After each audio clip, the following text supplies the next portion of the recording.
All right, y'all, we're just going to jump right into this video with a cinnamon roll recipe. It is a Cinnabon copycat recipe. I will post it down below. So you start off with 1 cup milk, and I usually heat mine in the microwave. Then you take a third a cup of butter. I just dump mine straight in. I have been kind of doing this recipe for a while, so I'm pretty comfortable with it. So the milk needs to be like warm, not super hot, because then you're going to add a packet of instant yeast in it. And I have my own yeast like that I've like buy in bulk. So I think it's 2 1/4 teaspoons if you're not using the packet, but most people I think use the packets. So anyway, that's why you need the milk to be like not hot, because if it's too hot, it'll kill the yeast, but you also need it to activate it. The butter needed to be melted as well, I think, or softened, and that's why I put it in with the warm water or with the warm milk. And sometimes too, if your milk is way too hot, putting that butter in there too I think it's kind of good. It kind of cools it down quicker. Or maybe it doesn't. I don't know. I have it in my mind that it does. So then I think I put a 1/2 cup of sugar in there. And then I'm going to put about a teaspoon of salt. As y'all can see, I eyeball everything. And then we're coming over here very shakily. I don't know if shakily is a word, but we're going to make it one. To my mixer. So we pour that we just put in there. I don't really let the yeast activate. Sometimes I do if I just have the time. 2 eggs. And again, I'm not a big fan of putting a lot of recipes on here on YouTube because I just wing so much stuff. So then it's 4 cups of bread flour. I am kind of particular about what flour I use, like whether it's bread flour or regular flour, but you can use regular flour if you want. I just prefer bread flour. So I was making these cinnamon rolls for a potluck at church, and this is one of my kids' favorite things that I make. I only make this like once or twice a year. It's usually a breakfast thing for us for like Christmas morning, sometimes Thanksgiving morning, or if we have company. I think the calories on one single cinnamon roll is like 550, almost 600. So it's incredibly rich and filling. Now, once your dough's ready, you take it and you put it in a glass bowl. I put about a tablespoon of oil and then just kind of, rolled it around, circled it around. And then you take a cloth and you let it sit for about an hour. There are a lot of different recipes out there that differ on the time, but that's what I do with mine. I let it sit for that long. So I took another third of a stick of butter, put it in the microwave and melted it. And then, because we're making our filling right now, I make it while I'm waiting on the dough to rise a second time. It may have actually been a little bit more than a third.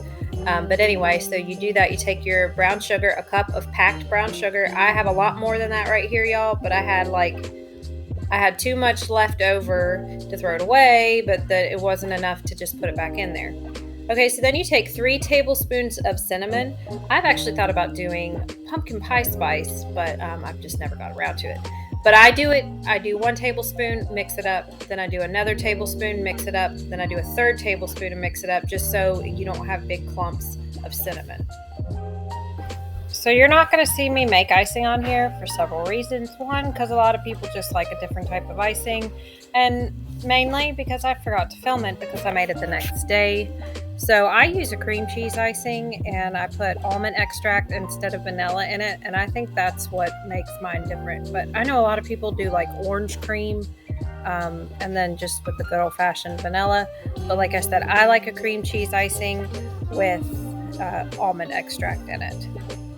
So anyway, after you mix this up, make it good, and you'll be able to tell when it's all like mixed together.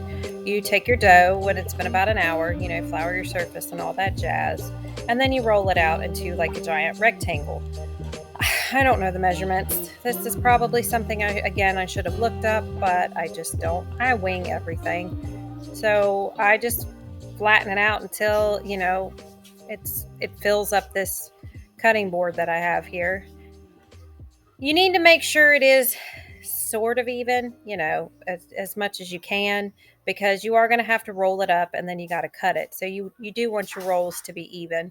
Now, the reason I don't put too much effort into this is because it's not a cake and it does have individual pieces if you wanted to go that far. But there's so much icing on it because we love a lot of icing that you just kind of cut into it like a cake. Like I just will cut half of, you'll get two halves of two separate pieces. So that's, why I don't put too much effort into the size and shape. I try not to put the thicker pieces though. Here in a minute, you'll see how uneven all of mine are. If you put the thicker ones in the middle, they're not going to cook as well as the rest. And even though I love a really doughy cinnamon roll, they'll be too doughy that way, and then your outer ones will be really crispy. I remember listening to some kind of podcast or some kind of joke or TV show or something, and it was like talking about how you can tell whether or not a person is sane, and the verdict or how you decided was this lady, she didn't like to eat the middle of her cinnamon roll. She thought it was gross. She only liked the outer edge. So I don't know. I just thought that was funny. So here, you cut it into pieces. I think I do 12 pieces. And as you can tell, I don't measure any of them. And I don't know why I just don't want to take the time to do it. Like I make a joke and I say that, things are really homemade when they look, they don't look perfect. And I think I just like that saying because it means I don't have to take the time to make it straight and even. Although I will have to say, like, the pies you buy at Walmart or Kroger and stuff, they're usually not as great as the homemade. Like they're almost always more crust. But, excuse me, as you can see now, I was taking pictures for my thumbnail here. And I let these sit overnight in the refrigerator with a towel on them. You can cook them right away. Well, you don't cook them right away. If you're going to cook them immediately, you need to let them rise again for about another hour. And then, sorry, y'all, Joe's in the background playing. Cook them at 375 for about 30 minutes or until they're like golden brown. And here it is the next day after I've cooked them and then dump the icing on it. Like I said, y'all, this stuff swims in icing. So now I'm just doing some dishes, as you can tell. These were leftovers, so this is the next day. Well, no, it's the same day I had the cinnamon rolls, but I'm obviously cleaning up the mess because, well, I just need to clean up the mess. So that is my icing bowl from my mixer and stuff. I love cream cheese icing. I think now that I've learned how to make it at home, that is the only type of icing I want. Like, I don't like to eat other cakes or anything else like that from the store and stuff. I know people get all like up in arms over birthday cake icing, but I'm just not a fan anymore. You can give me a bowl of cream cheese icing, especially with now that I've discovered almond extract instead of vanilla. It's amazing.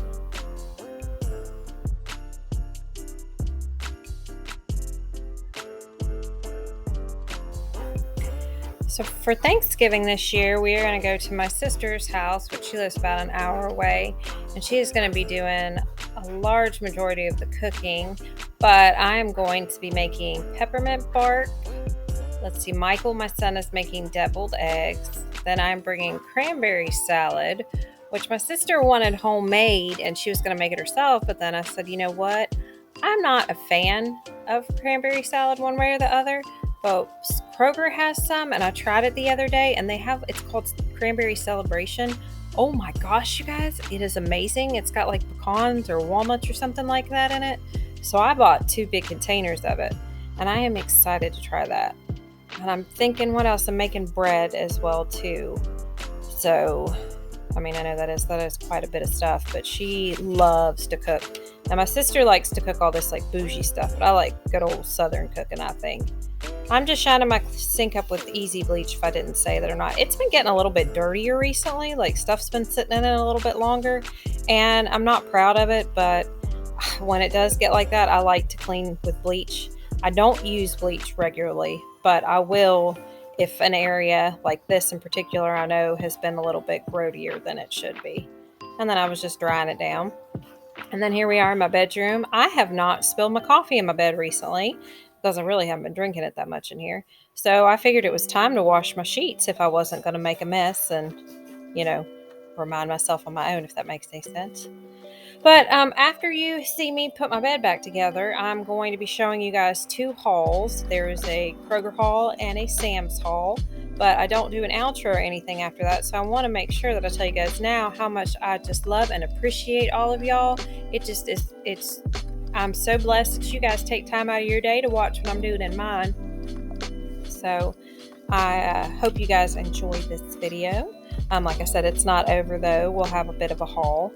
And how do you guys recommend I clean my washing machine? Because it needs cleaned. And the only thing I can think to do is to take the little detergent or fabric softener thing out and just wash it by hand and then just scrub the end. But I feel like there's an easier way or a better way to clean it. So y'all let me know if you've got any tips down there, please. I do pretty well with putting my bed back together when I wash my sheets because I do have another set, but for whatever reason, I just do well to put it back together when it goes from the washer to the dryer right to my bed, because I do like sleeping with, there's nothing better than getting your sheets pulled up to your face and they smell like fabric softener and you get to be all cozy. So, well, anyway, I hope that you guys, wherever y'all are at, you're having a blessed one. I will see you in the next one. And don't forget, there's a haul at the end of this, so it's not quite over. I did want to hop on here real quick and say there will not be a video on Thursday for Thanksgiving. Obviously, I'm going to be taking the day off, and I've got to work plumb up till, Thanksgiving. So, yeah, I'm going to be taking Thursday off. So I will see you guys on next Monday. I hope everyone has a blessed Thanksgiving.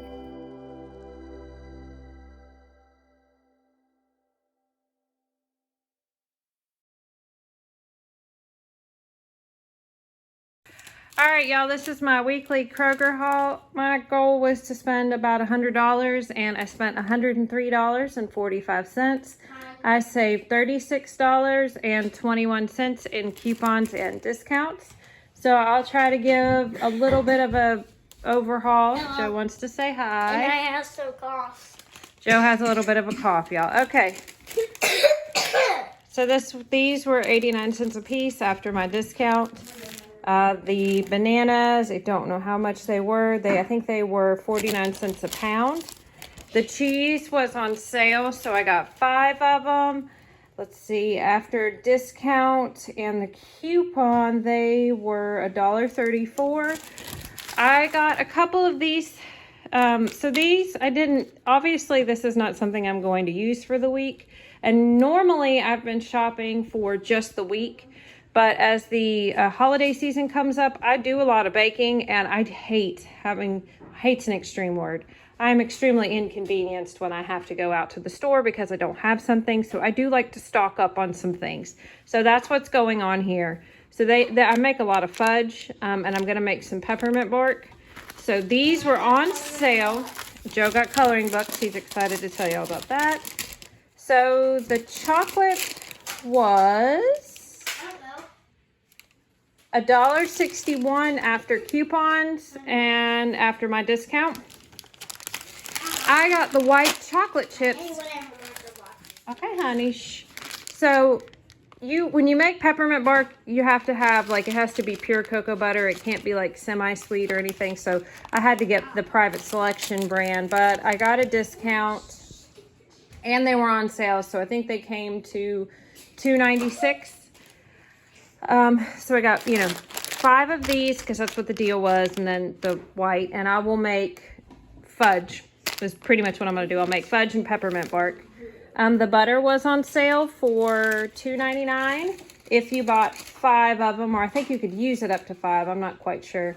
And then I got a discount, so it ended up being $2.69 for me. And I got 5 of them. I use a lot of butter, even when I'm not baking. I got pork sausage. It was on sale for $2.99 plus 29 cents off. So that came, to $2.79, I think. Y'all, my math is terrible. Just ignore the fact that I'm the one that, Your math is not terrible, Mom. That homeschools my children. I got my Carb Master yogurts. They were on sale for, I think, 39 cents a piece. I got this pork loin for $8.11. I think it ended up coming to something else, like 7 something. The biscuits, I'm doing salad tonight for dinner, grilled chicken salad, and then we'll have biscuits on the side. And then I think I got some more for biscuits and gravy. because I got 2 of the pork sausages, and one of them I'm going to do for sausage casserole. Excuse me. And the other, probably biscuits and gravy. I use the sweet condensed milk with my fudge. I've already done a video on my fudge. I do microwave fudge, but I might show you guys again. Those were around $1 a piece, I think. They might have been $1.29. I'm not quite sure. Then the diced tomatoes with jalapenos. That goes with the sausage casserole. That is one of my easiest dishes to make, and everyone loves it. Gosh, stuff is expensive. This was like $3.99 after a discount and after a coupon. The milk was $2.49. We got a ton of eggs. We're making deviled eggs for Thanksgiving, and by we, I mean Michael. Michael likes to make deviled eggs, and we eat a lot of eggs because we're a family of 6. The bread. We didn't lose him. He just moved out. My oldest moved out. Because my dad. Okay, hon. Okay. All right. So we have whole wheat bread and honey wheat bread. They were $1.89 a piece. These were $2.99, I think. So they came to like $2.70. Those are just generic Ritz crackers. The tomato and the iceberg for the salad tonight. I'll show you guys all my drawings. Okay, Joe. I usually put bacon, lettuce, obviously for salad, tomato, and then we just do grilled chicken. Haley and Mason like their ramen. And then Joe saw these as we were checking out and had to have his cheese balls. So this is what $103 at Kroger looks like. All right. All right, y'all. I had to go to Ohio's Sam's Club because they didn't have my bread flour at the Sam's Club near my house. So Joe wants to say hello. Hello, and she hates where we went to get the stuff. I'm not a fan of where we went to go, as Joe said, yes. Okay, so I went to Ohio to get this bread flour. It was $12. I got 2 of them, and then look at this, y'all. It was busted open. I didn't realize it until I got to my car, but I was not about to go back in there. Swiss Miss for my kids. This was $154. I'm not sure how much everything was. I'm going to try to remember. This was about $6. This was $6. That's Captain Crunch. Yeah, well, we'll get to those. The boys need a deodorant, so we thought we'd try this. They normally like Degree, but my husband says he likes Dove. I think this was $17. Captain Crunch. Christmas Crunch, it was $6 as well. We use a lot of aluminum foil. Hold on, babe. Aluminum foil, this was $10. I know that seems like a lot, but when we do cooking and stuff in the summer, and I won't have to buy it for a long time. And we got these. I showed them those, honey. Garbage bags, these were $17. I got and the then purple one, and my brother Michael got the white one. Yeah, Joe carried these for me, and Michael carried these, and these are just outside trash bags. Okay, honey. These were $17, I think, as well. This was a Christmas present for my oldest son because he said, I don't need to get him a gift because he's a grown man this year. Well, I'm going to get my kids something for Christmas, but you know what? If he's a grown man, what's more grown man giftish than socks and underwear? So we'll start with that. Of course, I'm going to get him something else. And then I needed some Cascade tablets. I have learned that dishwashing tablets are something you cannot use generic on. So I got Cascade, and I think these were $17 as well. So that is just my small Sam's haul.